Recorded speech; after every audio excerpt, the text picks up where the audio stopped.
طيب. بسم الله الرحمن الرحيم. السلام عليكم ورحمة الله وبركاته. بسم الله الرحمن الرحيم. إن الحمد لله نحمده ونستعينه ونستغفره ونعوذ بالله من شرور أنفسنا وسيئات أعمالنا. من يهده الله فلا مضل له ومن يضلل فلا هادي له، وأشهد أن لا إله إلا الله وحده لا شريك له، وأشهد أن محمدا عبده ورسوله. يا أيها الذين آمنوا اتقوا الله حق تقاته ولا تموتن إلا وأنتم مسلمون. يا أيها الناس اتقوا ربكم الذي خلقكم من نفس واحدة وخلق منها زوجها وبث منهما رجالا كثيرا ونساء، واتقوا الله الذي تساءلون به والأرحام، إن الله كان عليكم رقيبا. أيها الذين آمنوا اتقوا الله، قولوا قولا سديدا يصلح لكم أعمالكم ويغفر لكم ذنوبكم، ومن يطع الله ورسوله فقد فاز فوزا عظيما. أما بعد، فإن أصدق الحديث كتاب الله، وأحسن الهدي هدي محمد صلى الله عليه وعلى آله وسلم، وشر الأمور محدثاتها، وكل محدثة بدعة، وكل بدعة ضلالة، وكل ضلالة في النار. Alhamdulillah, kita bersyukur pada Allah Subhanahu wa Ta'ala pada hari ini, hari Jumat malam Sabtu, malam yang ke-14 dari bulan suci Rajab 1447 Hijriah, bertepatan dengan 2 Januari 2026. Kita kembali dimudahkan oleh Allah Subhanahu wa Ta'ala untuk duduk bersama mengkaji kitab Taujihat Islamiyah di Islahil Fardi wal Mujtama yang ditulis oleh Fadilat Syekh Muhammad bin Jamil Zainu rahimahullah. Salawat dan salam semoga selalu Allah berikan kepada Nabi kita Muhammad sallallahu alaihi wa ala alihi wasallam, pada keluarga beliau, para sahabat, serta orang-orang yang mengikuti beliau sampai hari kiamat kelak. Dengan nama-nama Allah yang husna dan sifat-sifatnya yang mulia, kita berdoa, Allahumma inna nas'aluka ilman nafi'an wa rizqan tayyiban wa amalan mutaqabbala. Wahai Allah, sungguhnya kami mohon kepada Engkau ilmu yang bermanfaat, rezeki yang baik, dan amal yang diterima. Allahumma amin. Masih kita di dalam eh, judul atau bab Anwa'ul Kabair, macam-macam dosa besar. Pada pertemuan sebelumnya kita sudah membahas macam-macam dosa besar yang berkaitan dengan akidah. Itu dosa besar yang berkaitan dengan akidah, eh, di antaranya memalingkan ibadah kepada selain Allah Subhanahu wa Ta'ala, berdoa kepada orang meninggal, kemudian juga melakukan syirik asghar seperti riya dan yang semisalnya. Kemudian juga eh, dosa-dosa besar di dalam perkara yang berkaitan dengan nyawa dan akal, seperti membunuh seseorang tanpa kebenaran, membakar manusia atau hewan dengan api, kemudian berbuat semena-mena terhadap orang-orang lemah, ataupun istri, atau murid, atau pembantu, atau juga kepada hewan, melakukan ribah, namimah, kemudian juga me- melakukan dosa-dosa besar yang berkaitan dengan akal seperti eh, minum minuman yang memabukkan atau makan daging babi atau bangkai tanpa ada keadaan yang sangat mendesak, atau minum minuman yang membahayakan. Kemudian termasuk di dalamnya juga adalah merokok, membunuh seseorang tanpa kebenaran, walaupun eh, dengan pelan-pelan, kemudian berbuat kezaliman, dan seterusnya. Sekarang kita masuk kepada dosa besar yang ketiga yang berkaitan dengan harta. Dosa besar yang berkaitan dengan harta. Penulis berkata, Al-kabair fil mal, aklu malil yatimi wal qimar. Dosa besar makan harta anak yatim. Makan harta anak yatim. Dan juga berbuat judi. Ini termasuk daripada dosa besar. Kita permasalahkan dulu dosa besar makan harta anak yatim. Dan yatim yang dimaksud adalah seorang yang meninggal bapak dan dia belum balik. Seorang yang meninggal bapaknya dan dia belum balik. Dan hartanya adalah amanah pada pundak seseorang yang diwasiati untuk memberikan atau menjaga harta yatim ini. Dan dalil yang menunjukkan bahwa makan harta anak yatim adalah dosa besar dari Al-Quran, yaitu surah An-Nisa ayat 10. Innal ladzina ya'kuluna amwalal yatama zulman innama ya'kuluna fi butunihim nara wa sayaslawna sa'ira. Sesungguhnya orang-orang yang memakan harta anak yatim dengan kezaliman, maka mereka akan dibakar oleh api neraka. Tadi pada ayat surah An-Nisa ayat 10. Imam Ibnu Katsir rahimahullah ta'ala berkata pada ayat ini, Innal ladzina ya'kuluna amwal yatama zulman. Sesungguhnya orang-orang yang makan harta anak yatim secara zalim. Innama ya'kuluna fi butunihim nara. Sebenarnya mereka itu menelan api sepenuh, se- sebesar perut mereka.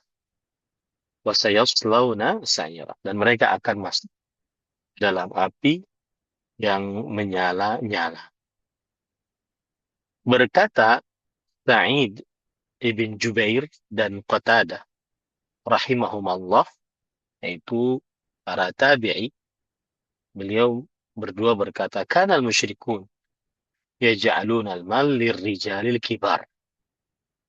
Orang-orang musyrik kalau ada yang meninggal, maka harta dari orang yang meninggal tersebut diberikan kepada orang-orang yang besar, yang dewasa, yaitu keluarga-keluarga yang dewasa.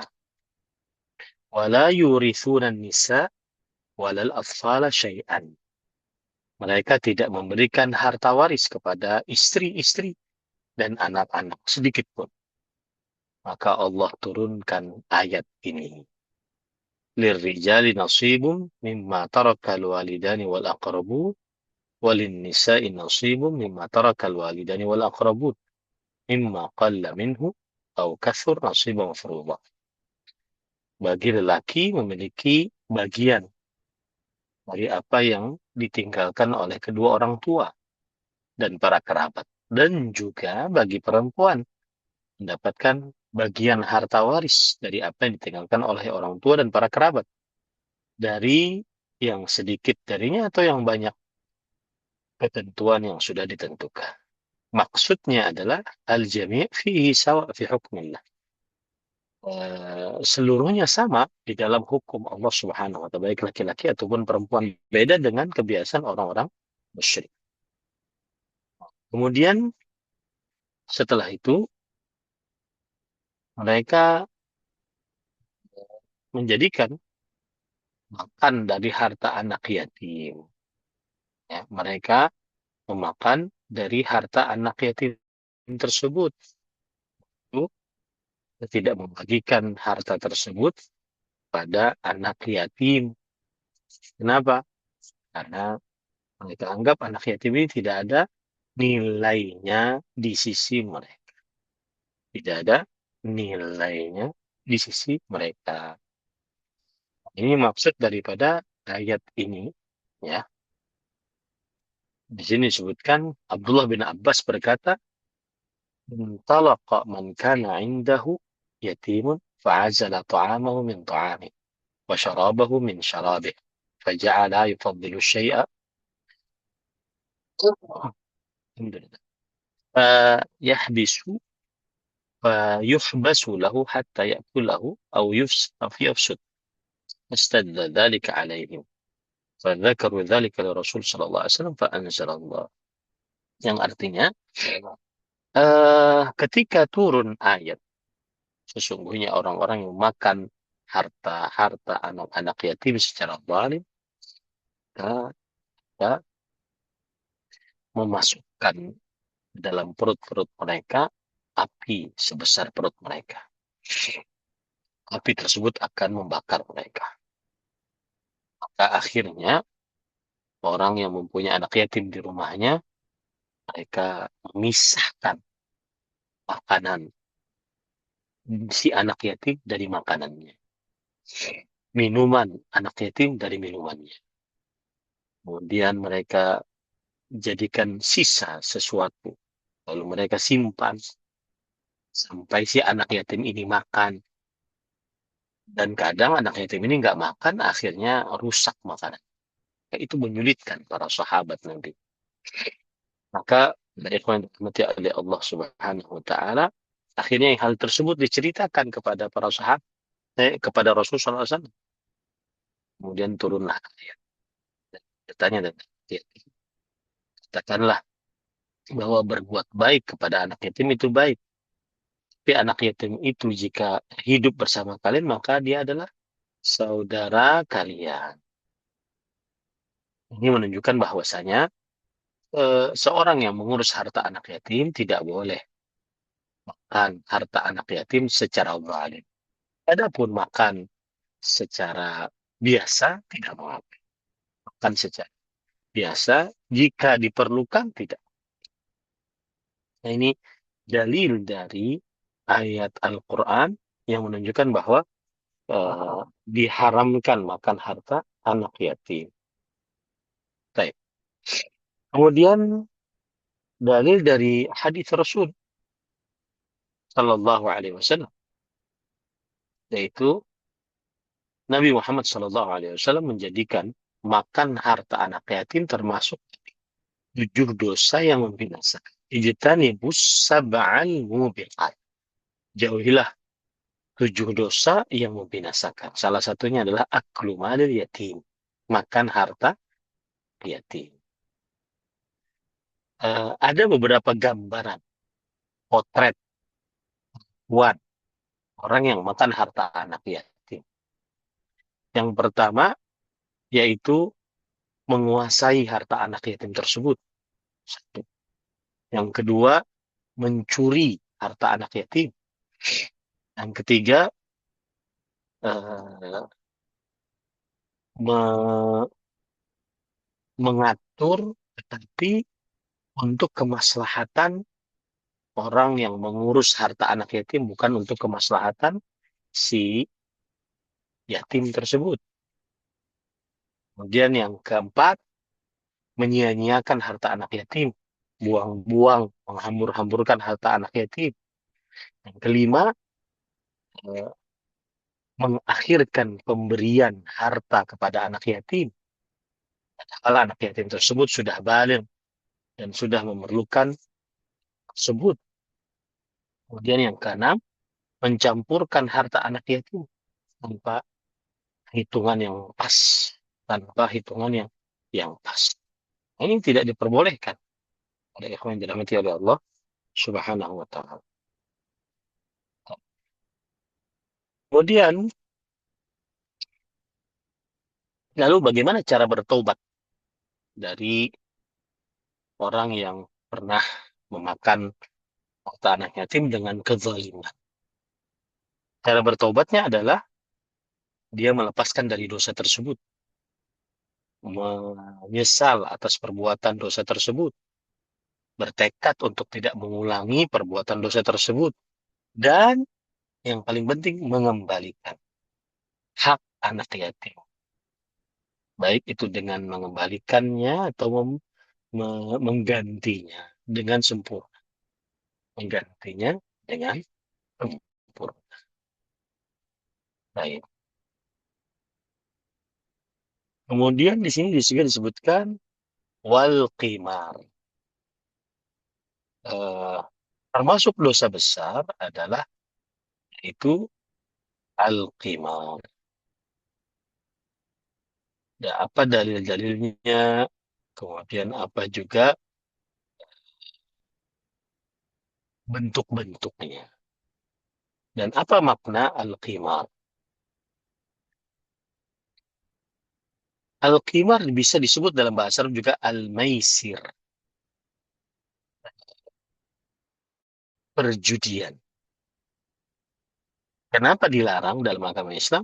Karena mengambil, memakan harta orang lain dengan kebatilan. Ini yang pertama. Yang kedua, menimbulkan permusuhan. Yang ketiga, memalingkan kalbu dari berzikir kepada Allah Subhanahu wa taala. Apa pengertian al-qimar di dalam bahasa Indonesia? Maka pengertian al-qimar di dalam bahasa Indonesia adalah setiap permainan atau transaksi yang di dalamnya terdapat imbalan berupa harta yang dibayarkan oleh sebagian peserta dan diterima oleh sebagian yang lain berdasarkan unsur spekulasi dan untung-untungan. Sehingga satu pihak memperoleh keuntungan, sementara pihak yang lain menanggung kerugian. Ya.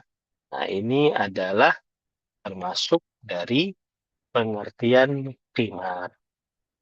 Jadi kalau saya boleh ringkas, yaitu setiap bentuk permainan atau transaksi yang mengandung kompensasi finansial, di mana sebagian peserta menyerahkan sejumlah harta dan sebagian yang lain memperolehnya melalui mekanisme spekulasi atau faktor untung-untungan, sehingga menghasilkan kondisi menang bagi satu pihak dan kerugian bagi pihak yang lain. Itulah yang disebut dengan qimar. Taib, dalilnya dari Al-Quran surat Al-Ma'idah ayat 90. Ya, judi.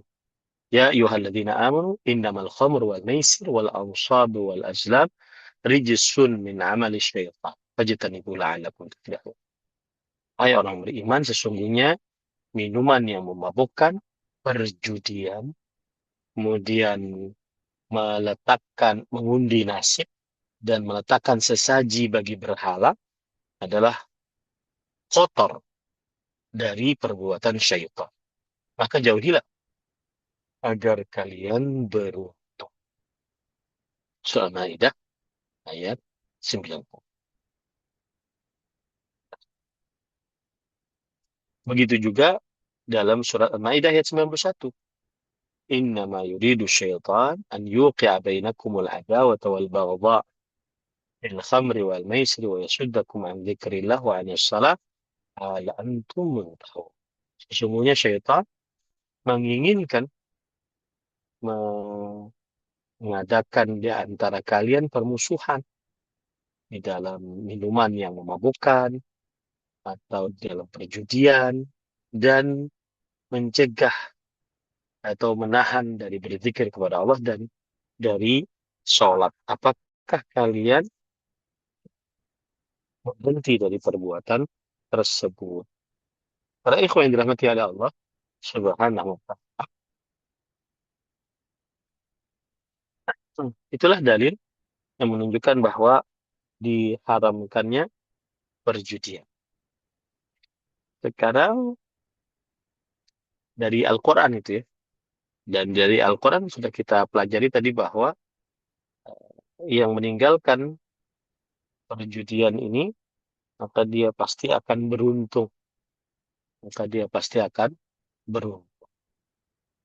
Kemudian bahayanya perjudian menimbulkan permusuhan, pertikaian, kemudian menghalangi seseorang dari berzikir kepada Allah, kemudian menghalangi seseorang dari mendirikan sholat.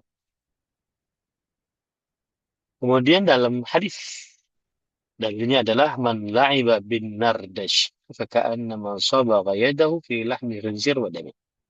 Barang siapa yang main dadu maka seakan-akan dia mengecat tangannya di dalam daging babi dan darahnya.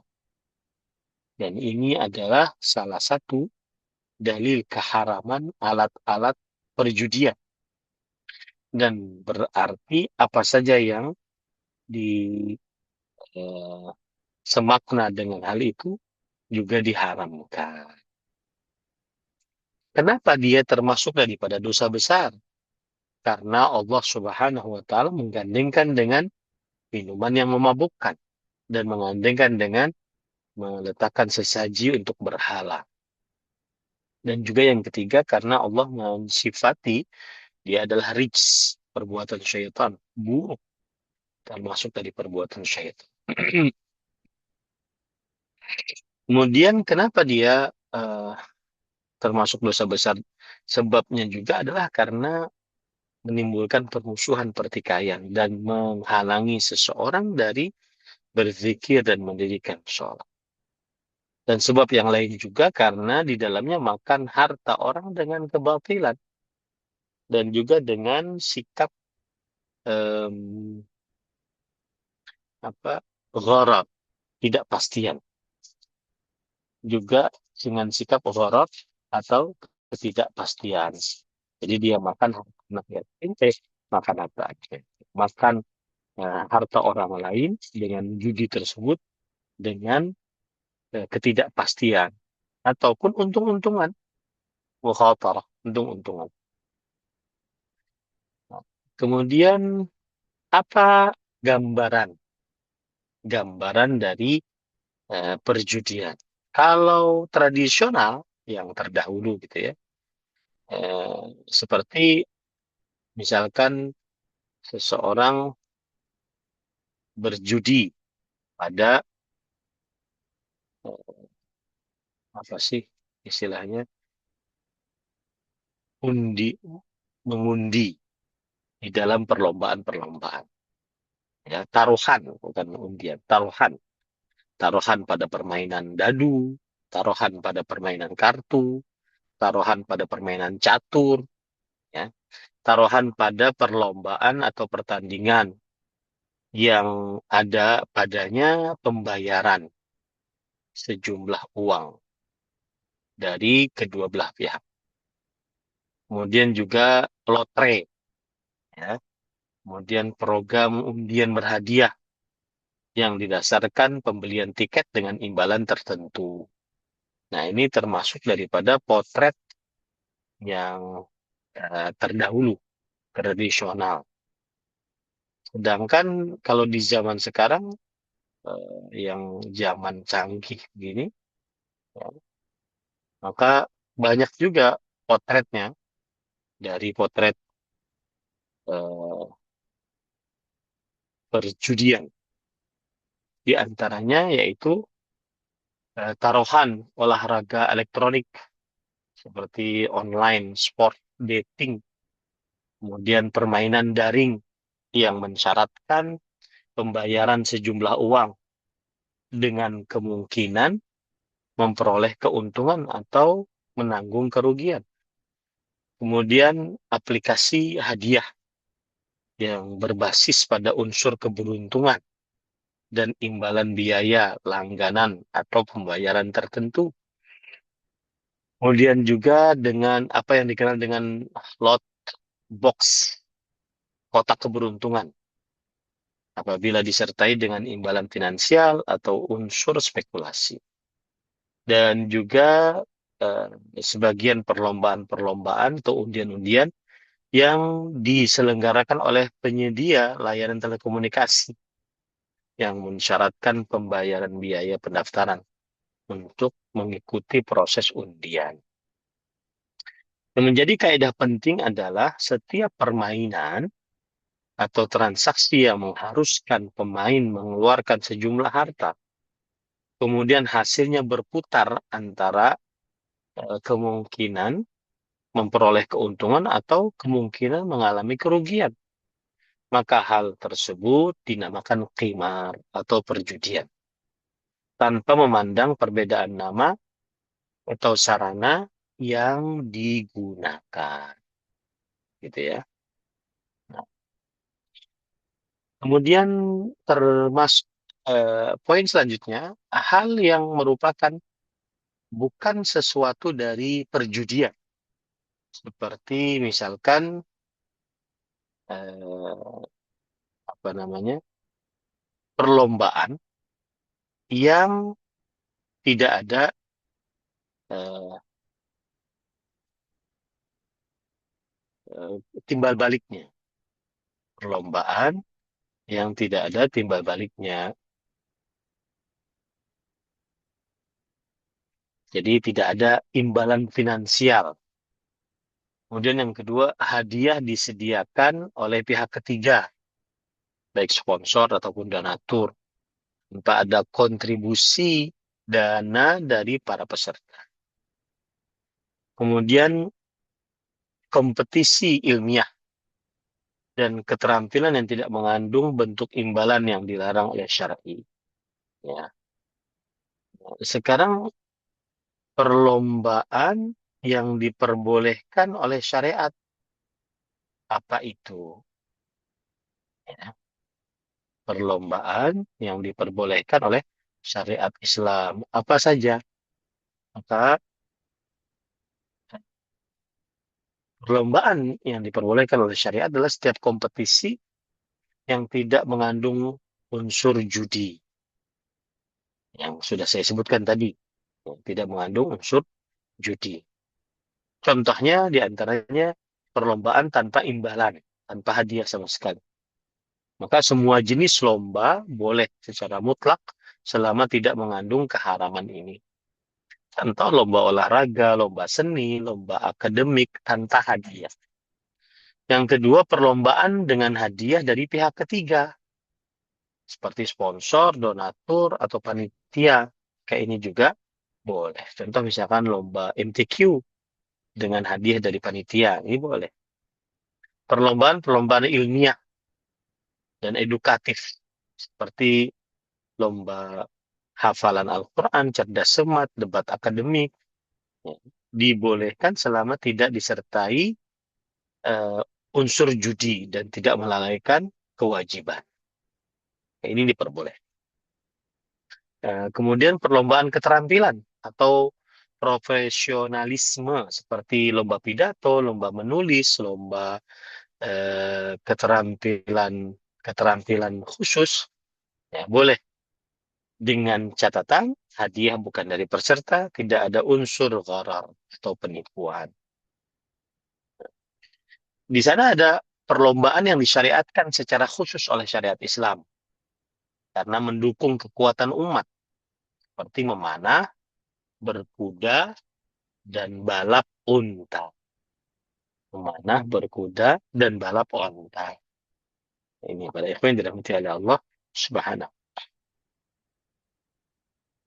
Nah, itu beberapa poin yang berkaitan dengan perjudian. Kalau ingin bertobat dari judi bagaimana? Pertama, menghentikan praktek judi secara langsung dan menyeluruh. Kemudian menyesal, kemudian mengembalikan harta kepada pemiliknya apabila diperoleh secara tidak sah. Atau cara lain, Ustaz saya nggak tahu orangnya. Ya sudah, salurkan untuk kepentingan umum kaum muslimin. Apabila tidak memungkinkan untuk dikembalikan. Nah, kemudian penulis berkata lagi,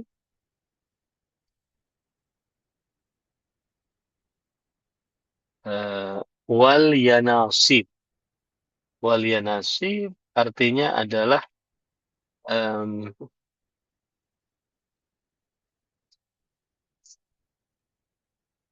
ini juga hampir sama dengan perjudian. Ya, ini salah satu nama dari jenis perjudian. Dia disebut dengan lotre. Ini adalah lotre. Ini hampir sama dengan perjudian.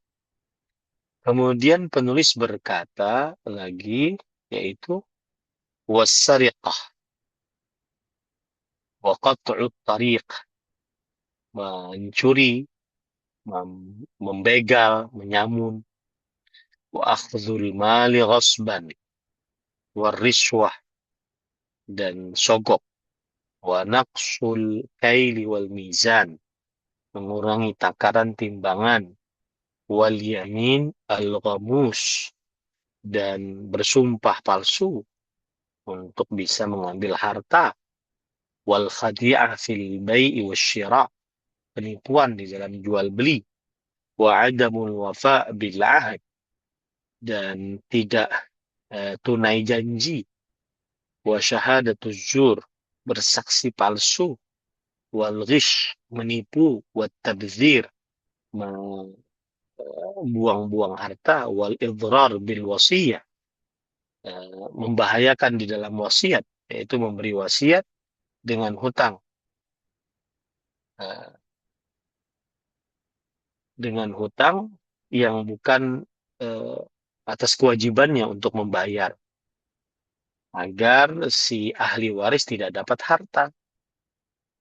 Dan kitmanus syahadah, menyembunyikan persaksian, tidak mau jujur, wa adamur ridha, dan tidak ridha bima qasamahullah, dengan apa yang Allah Subhanahu wa taala bagikan, wa lubsuz zahab lirrijal, dan memakai emas bagi laki-laki, wa italatus thawb, memanjangkan pakaian di bawah dua mata kaki bagi laki-laki, tahtal ka'bain, takabur, dalam bentuk menyombongkan diri. Ini kita bahas satu-satu ya, panjang ini. Tetapi tidak mengapa. Yang selanjutnya yang kita ingin bahas yaitu dosa besar as-sariqah. Dosa besar mencuri. Mencuri termasuk dosa besar dalam agama Islam.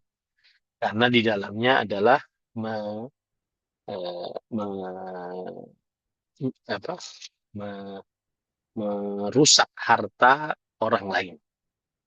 Kemudian merusak keamanan dan menghancurkan tujuan-tujuan syariat di dalam menjaga harta.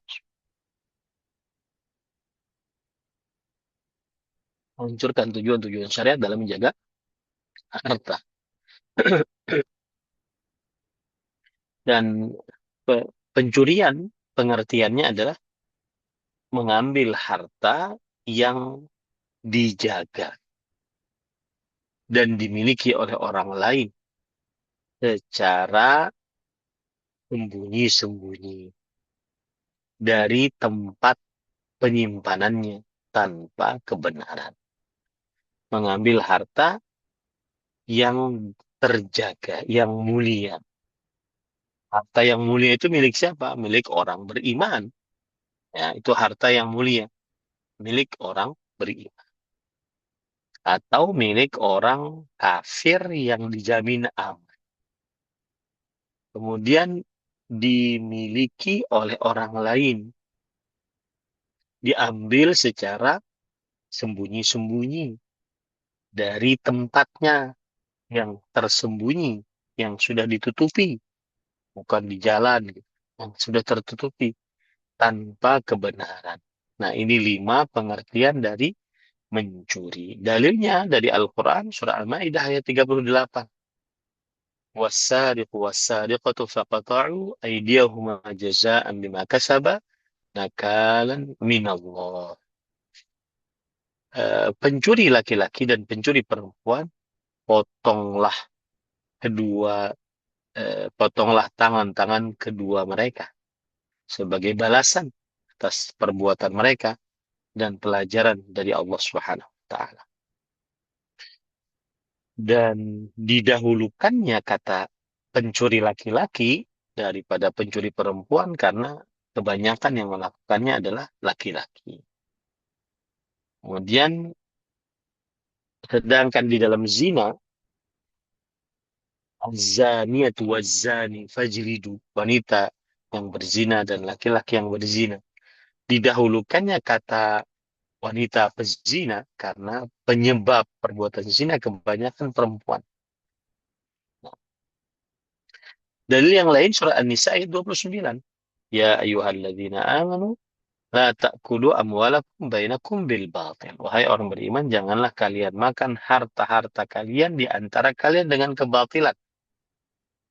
Ya. Kemudian dalil dari hadis Rasul sallallahu alaihi wasallam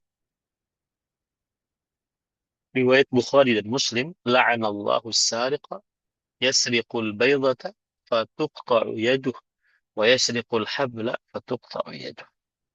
Allah melaknat seorang pencuri yang mencuri telur lalu tangannya dipotong, mencuri tali lalu tangannya dipotong. Kenapa mencuri? Termasuk daripada dosa besar. Karena berarti dia melanggar had yang sesuai dengan syariat Islam. Dan hukum had tidak dikenal kecuali atas dosa besar. Kemudian juga di dalamnya ada makan harta dengan kebatilan. Makan harta dengan kebatilan. Kemudian di dalamnya juga adalah merusak keamanan umum. Orang jadi tidak aman. Kemudian juga, nah ini yang paling penting karena pelaku pencurian itu diancam dengan laknat. Pelaku pencurian diancam dengan itu diusir dari rahmat Allah Subhanahu wa taala. Ini tanda dosa besar. Nah, potret-potret dari mencuri, ya, baik itu tradisional atau kontemporer. Berarti misalkan mencuri harta dan harta benda orang lain secara sembunyi-sembunyi. Kemudian juga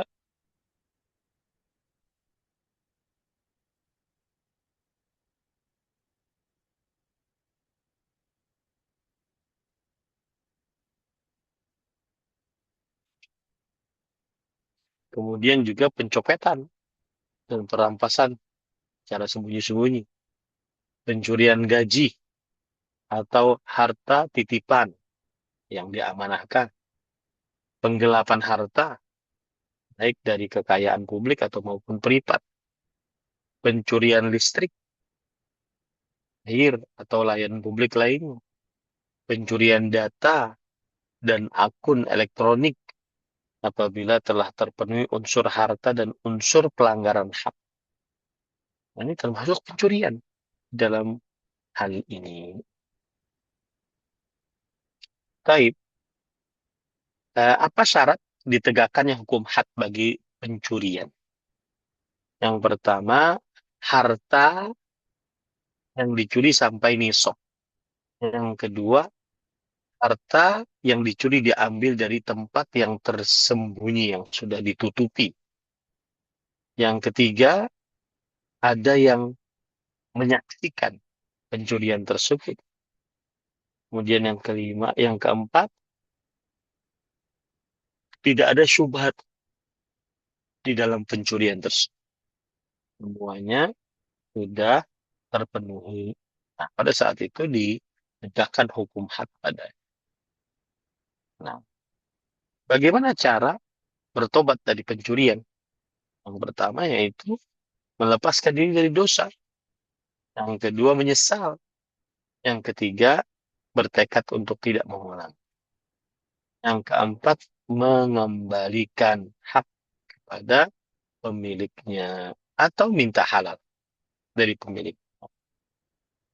Nah, itu kira-kira yang bisa disampaikan. Belum sempat yang lain-lain karena banyak ini. Al-ujub, at-tajassus, bukan itu. Eh, me-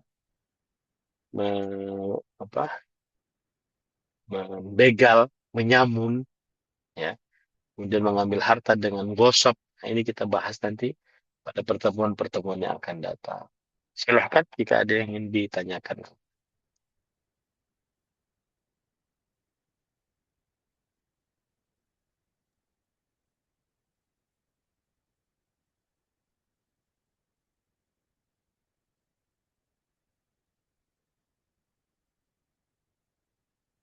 Silahkan Umu Firly di unmute. Barakallahu fiik Ustaz. Assalamualaikum warahmatullahi wabarakatuh. Waalaikumsalam Hmm. warahmatullahi wabarakatuh. Ya, Ustaz. Eh, Jazakallah khairan, materinya bagus sekali untuk yang apa namanya tentang anak yatim. Yang anak tanyakan Ustaz, tadi Ustaz menyampaikan eh, menahan yang tidak termasuk apa namanya yang tidak dibolehkan untuk kepada anak yatim adalah menahan harta dari anak yatim tersebut. Namun ketika sudah balik maka segera untuk diberikan. Yang menjadi pertanyaan Ustadz, eh, ketika kita melihat secara psikis atau mental dari anak yatim tersebut belum siap untuk menerima harta yang ditinggalkan kedua orang tuanya itu, terus yang merawat anak yatim tersebut itu sekedar memberitahukan dari harta tersebut, tapi belum secara totalitas memberikan. Apakah ini termasuk mencuri atau menahan yang seperti Ustadz sampaikan seperti itu Ustadz? Mohon pencerahannya. Itu Nah, yang pertama, nanti yang kedua Ustadz. baik. Bismillah, walhamdulillah, wassalatu wassalamu ala rasulillah, wa ala alihi wa ashabihi wa man wala amma ba'd. Eh, ada kaidah fikih yang mengatakan la dharar wa la dirar. Tidak boleh ada bahaya dan tidak boleh membahayakan orang lain. Maka asal hukumnya harta anak yatim diberikan kepada si yatim, terutama apabila dia sudah balik. Nah, sekarang itu adalah dalam keadaan normal. Nah, cuma sekarang dari pertanyaan tadi, anak yatim ini tidak dalam keadaan normal. Anggap saja penilaiannya benar. Seperti misalkan dia belum dewasa, dia takut menghabiskan harta anaknya, harta orang tuanya tanpa kebenaran, kemudian jiwanya belum sanggup menerima harta begitu banyak. Akhirnya yang wali dari anak yatim ini, yang menjaga harta anak yatim ini tidak memberikan sepenuhnya. Tujuannya adalah tidak terhambur-hamburkannya harta tersebut sehingga dia nanti bisa me- memanfaatkan harta tersebut. Maka ini boleh saja. Ini boleh saja. Dan ini termasuk daripada menghindarkan dari kezaliman. Menghindarkan dari perbuatan hal yang buruk terhadap harta anak yatim. yang dilakukan oleh anak yatim itu sendiri. Nah, jika itu jika itu maksudnya boleh saja, tetapi pada eh, nantinya tetap harus diberikan semuanya. Masalah dia nanti menggunakan dengan sebaik-baiknya atau dia menggunakannya tidak baik, maka pada saat itu dikembalikan kepada urusan. Karena itu adalah harta dia. Kita hanya sebagai wali bisa menjaganya dan bukan milik kita. Kalau dia toh nanti misalkan sudah balik, saya mau minta harta saya semua. Kata si wali, kamu belum dewasa untuk bisa menjaga. Maka pada saat itu dia tetap mendapatkan harta. Dia tetap mendapatkan harta. Dan wali di sini tugasnya hanya memberikan nasihat. Gitu. Wallahu a'lam. Barakallah fiik Ustadz. Ya, untuk pertanyaan yang kedua masih seputar anak yatim.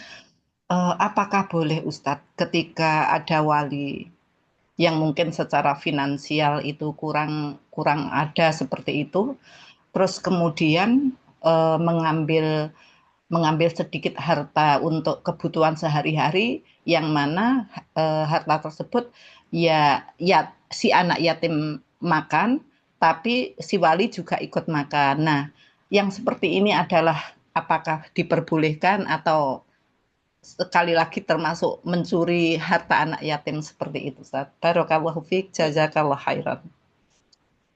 Bismillah, alhamdulillah, wassalatu wassalamu ala rasulillah, wa ala alihi wa ashabihi wa man walah, amma ba'd. Hukum makan harta anak yatim dengan ma'ruf, dengan yang eh, dengan hal yang ma'ruf bagi orang yang mengurusnya. Apakah boleh atau tidak? Ini disebutkan di dalam Al-Quran, yaitu wa man kana ghaniyan falyasta'fif wa man kana faqiran falyakul bil ma'ruf. Siapa yang kaya dari wali anak yatim, maka dia mencukupkan, jangan mengambil harta anak yatim, karena dia sudah kaya. Dan siapa yang miskin dari wali harta anak yatim tersebut, maka dia makan dengan cara yang ma'ruf. Yang ma'ruf ini bagaimana? Dengan biqadril hajah, secukupnya, secukup hajatnya. Atau biqadril muta'araf alaihi syar'an wa urfan. Atau yang biasa dikenal oleh orang secara syariat ataupun secara kebiasaan. Tidak berlebih-lebihan, tidak menggunakan kesempatan. Kemudian ini sesuai dengan ke jasanya, sesuai dengan jasanya. Sesuai dengan jasanya itu maksudnya bagaimana? Yaitu dia sudah mengeluarkan tenaga, waktu, usaha untuk mengurus harta anak yatim. Maka dia berhak untuk mendapatkan imbalan atas hal tersebut. Ya. Jadi boleh mengambil harta anak yatim dari si wali. Si wali boleh mengambil harta anak yatim dengan syarat wali tersebut sangat memerlukan. Kemudian dia hanya mengambil sesuai dengan upahnya yang dikenal di masyarakat dan tidak menyebabkan bahaya kepada harta anak yatim. Demikian. Allah. Ini ada pertanyaan, eh, bagaimana dengan full bermain di time zone, di mana kita beli koin, lalu dapat tiket dari permainan dan tiketnya dapat ditukar dengan hadiah tertentu. Apakah itu judi? Ya, termasuk daripada judi karena kita keluar uang. Kemudian bagaimana hukumnya mengambil barang milik kita yang telah dicuri oleh orang lain? Misal A mengambil buku B tanpa sepengetahuan B. Kemudian B melihat bukunya di tempat A, kemudian dia mengambilnya tanpa menanyakan kepada A. Apakah ia disebut mencuri? Eh, Jawabannya tidak, karena itu adalah buku milik si B memang. Tapi lebih baik dia berkata kepada si A bahwa ini buku saya. Dan kemudian dia menyebutkan bukti-buktinya. Ya. Karena kalau seandainya asal ambil, jangan-jangan itu bukan bukunya, buku yang lain. Wallahu a'lam. Silahkan yang lain.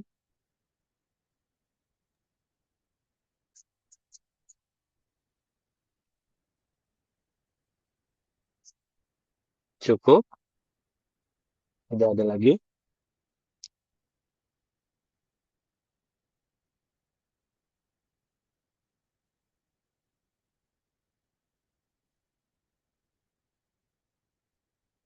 Baik. Ada lagi yang lain? Jika tidak ada, kita cukupkan.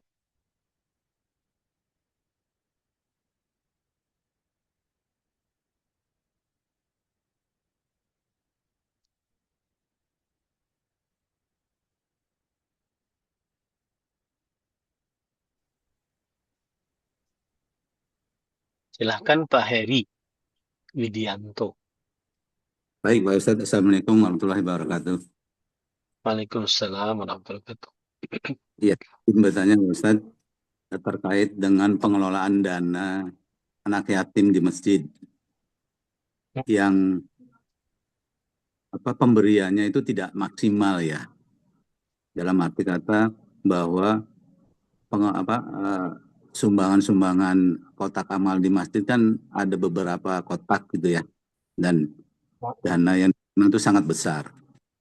Namun yang diberikan oleh anak yatim itu dari pengurus masjid itu hanya memberikan SPP-nya aja tiap bulannya. Padahal kalau dikalkulasi dengan kas yang disampaikan pada setiap hari Jumat itu, dananya sangat besar gitu. Sementara anak yatim yang ditanggung oleh masjid hanya diberikan SPP-nya itu hanya sekitar 8 sampai 10 orang yang boleh dikata kalau dikalkulasikan bisa lebih besar dari itu gitu loh. Itu bagaimana Ustaz? Termasuk dosa besarkah dalam memberikan yang mungkin kalau bisa dikatakan masih kurang gitu yang diberikan, sementara dananya sangat besar di masjid itu. Hanya itu saja Pak Baik. Ustaz. Bismillah, alhamdulillah, wassalatu wassalamu ala Rasulillah. Jika memang terjadi penggelapan uang, iya dosa besar. Tetapi kadang masjid ada strategi dalam pemberian kepada anak yatim. Misalkan strateginya adalah eh, berlanjutan pemberian. Jadi misalkan terkumpul nih bulan ini, oke, 40 juta. 8 orang tidak diberikan semua. Tapi tidak dari 80 juta tersebut. Hanya 10 juta bagi 8 misalkan. Atau 15 juta bagi 8. Kenapa? Untuk bulan depan. Karena mungkin bulan depan belum tahu dia dapat atau tidak. Ada yang mau nyumbang untuk anak yatim atau tidak. Kalau memang terjadi kezaliman, eh, penggelapan harta anak yatim, ya masuk dosa besar. Tapi kalau untuk tujuannya adalah siasat atau strategi untuk keberlangsungan dan keberlanjutan pemberian infak ataupun keperluan kepada anak yatim setiap bulannya sehingga tidak tertahan ataupun sehingga tidak kekurangan. Karena kalau seandainya kita beri misalkan bulan ini seluruhnya, akhirnya kekurangan. Bulan depan kita nggak dapat. Nah, ini nanti bahaya. Mereka tidak bisa makan, mereka tidak bisa bayar SPP misalkan dan seterusnya. Nah, wallahu a'lam. Sini ada pertanyaan, jika kita menemukan uang di jalan dengan jumlah yang tidak bernilai, misal 5.000, bolehkah kita memanfaatkannya? Maka jawabannya adalah hukum barang temuan yang tidak bernilai. Seperti duit 5.000. Nah, ada nilainya nggak? beli beli beli tahu goreng, dapatlah 1.000, ya 2.000 per tahu. Maka jawabannya adalah kalau seandainya nilai barang temuan tersebut sangat kecil menurut uruf, menurut kebiasaan setempat, kemudian umumnya orang nggak terlalu peduli atau tidak dicari oleh pemiliknya yang menghilang dari bekas tersebut, ini hukumnya adalah boleh diambil dan boleh digunakan. Tidak wajib diumumkan. Ya, tidak wajib diumumkan. Allah.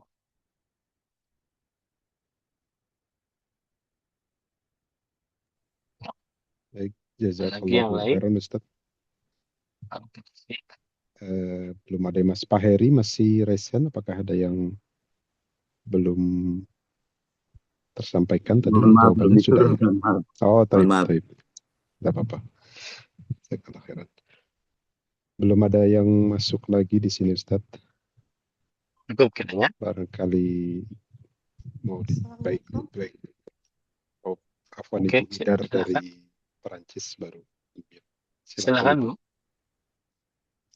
Assalamualaikum warahmatullahi wabarakatuh, Ustaz. Waalaikumsalam. Ini saya ingin bertanya agak di luar tema. Apakah menyemprot membunuh semut dengan obat anti semut itu berdosa, Ustaz?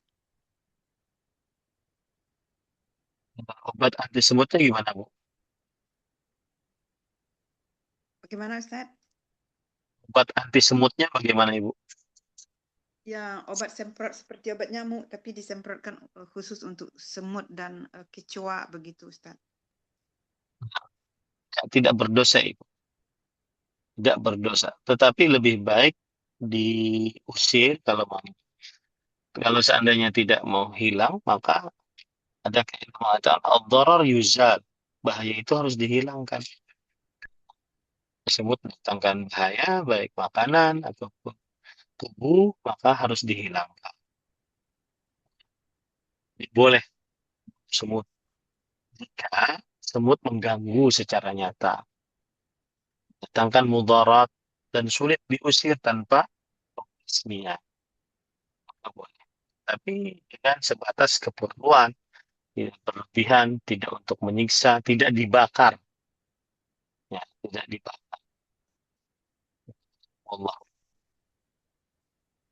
Terima kasih, Ustaz. Jazakallah khairan. Ada lagi yang lain? Kalau silakan Pak Abdul Khalid. Bismillahirrahmanirrahim. Karena saya izin bertanya Ustaz terkait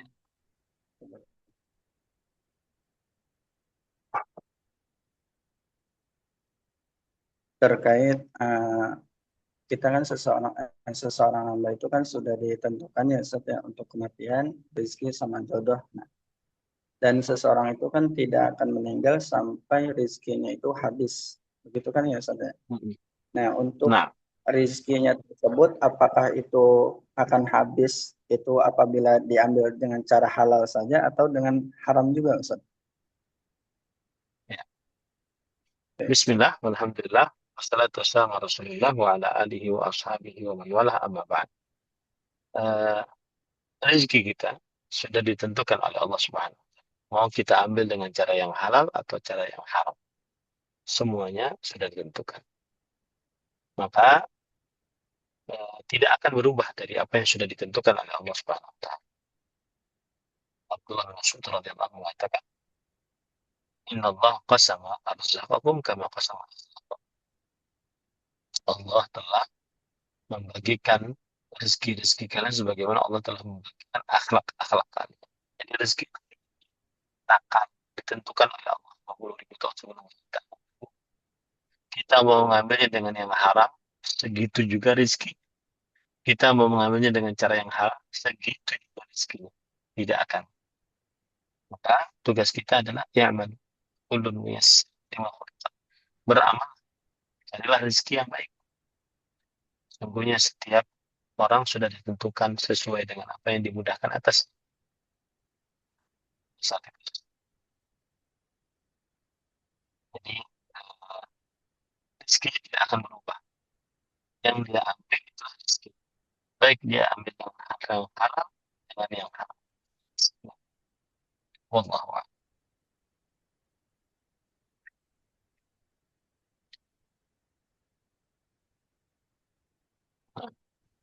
Cukup kiranya. Baik, Ini yang bisa jazakallahu khairan disampaikan. Ustaz. Baik, ini yang bisa disampaikan. Semoga apa yang disampaikan bermanfaat. Kita lanjutkan. Mohon maaf nih, belum bisa menyelesaikan dosa besar yang ketiga. Kita baru membahas dosa besar makan harta anak yatim, dosa besar berjudi, dosa besar main undian, dosa besar mencuri. Nah, itu 4 dosa besar. Insya Allah kita lanjutkan nanti dosa dengan harta. Semoga yang disampaikan bermanfaat. Wallahu a'lam. Wassallallahu ala Muhammad walhamdulillahirabbil alamin. Subhanakallah bihamdik asyhadu an la ilaha illa anta astaghfiruka wa atubu ilaik. Wassalamualaikum warahmatullahi wabarakatuh. Waalaikumsalam warahmatullahi wabarakatuh. Jazakallahu khairan Ustaz. Kita akhiri kajian hari ini. Mohon maaf kepada jamaah kiranya belum sempat tersampaikan pertanyaan dari yang hendak disampaikan. Insya Allah bisa disimpan untuk pada pertemuan selanjutnya. Semoga bermanfaat. Mohon maaf atas kekurangan dalam kajian hari ini. Barakallahu fikum. Assalamualaikum warahmatullahi wabarakatuh.